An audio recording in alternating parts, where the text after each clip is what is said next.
Today we are going to start with the Negotiable Instrument Act of 1881. Okay.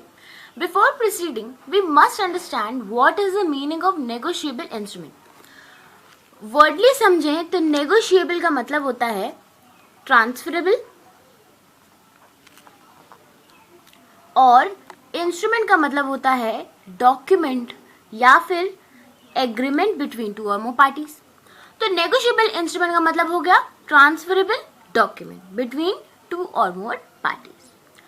अच्छा, all the laws relating to a negotiable instrument are described in Negotiable Instrument Act of 1881, which is based on the mercantile law.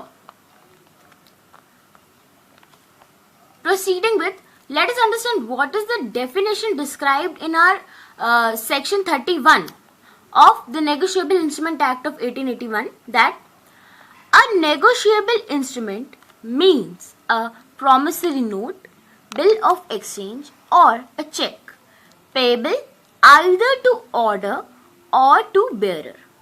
तो इस definition को हम लोग 3 parts में समझ सकते हैं. A negotiable instrument means a promissory note, a bill of exchange और a check. मतलब ये हो गया, ये 3 डॉक्यूमेंट्स इसमें आ गए. उसके बाद पेबल होता है, यानी कोई अमाउंट होगा that we have to pay to a certain person, a specified person, a particular amount. तो पेबल होता है, यानी इसमें कुछ पेमेंट होती है, अमाउंट इंक्लूडेड होता है. फिर थर्ड पार्ट हमारा डेफिनेशन है, पेबल है तो किसको पेबल है? आइदर टू ऑर्डर और टू बेयरर. टू ऑर्डर का मतलब है, फॉर एग्जाम्पल ए हमारा होल्डर है एंड बी रिस्पॉन्सिबिलिटी है उसको पेमेंट करने की.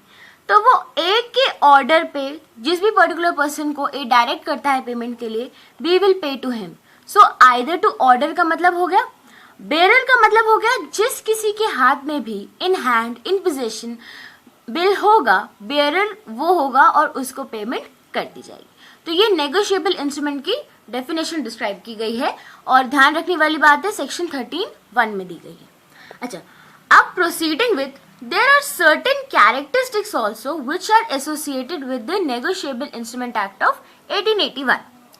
स्टार्ट करते हैं सबसे पहली प्रॉपर्टी में. ऑफ कोर्स एक अमाउंट पेबल है तो there is a property there in carried with the negotiable instrument. और प्रॉपर्टी क्या है? It is generally assume that whosoever is the possessor of the instrument is also the owner of the instrument. और यहाँ पे special right is a special characteristic is that whosoever is having possession also has right to property. यानी owner है तो right to property है.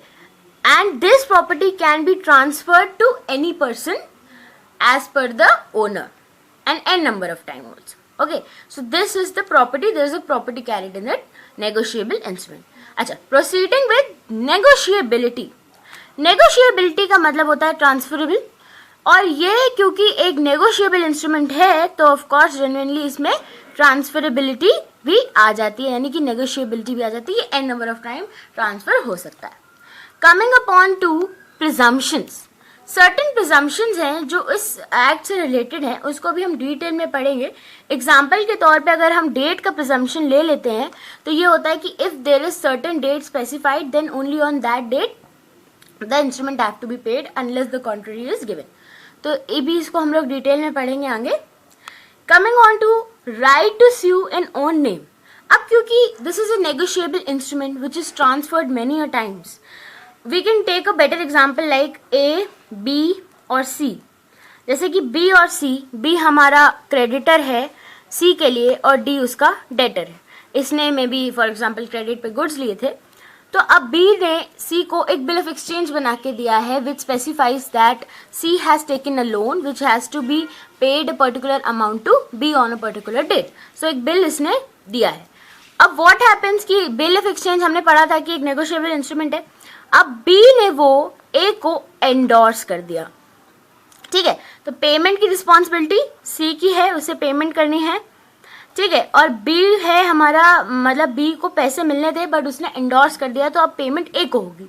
अब क्योंकि हमें पता है negotiable instrument an number of time transfer हो सकता है तो यहाँ पे for example this negotiable instrument of bill of exchange gets dishonoured because of any underlying reasons. अब क्योंकि ये डिसऑनर हो गया है तो ए जो है वो सी को डायरेक्टली स्यू कर सकता है, भले उसका एक बी के जरिए उसका जो है रिलेशन है, but still we have here a characteristic that A can sue C directly.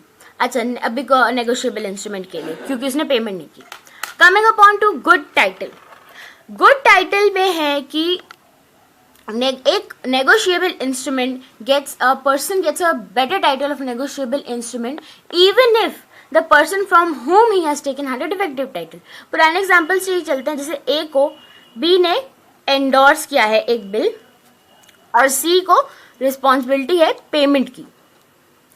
तो फॉर एग्जाम्पल हम ले लेते हैं कि बी के पास में भी डिफेक्टिव टाइटल था, बट स्टिल ए के पास जो होल्डर है, करंट होल्डर है नेगोशिएबल इंस्ट्रूमेंट का, has a good title then B. ठीक है. सो ये होता है कि negotiable instrument gives you a good title even if the person having before you had a defective title. Prompt payment का मतलब होता है कि for example as we have taken a डेप्ट, but in a negotiable instrument it act as a proof of the डेप्ट, and if the party who is responsible for the payment fails to do so, his goodwill will be affected, severely affected by this, so it ensures a prompt payment. So these were the characteristics of negotiable instrument, and we have summed up the meaning and characteristics of negotiable instruments.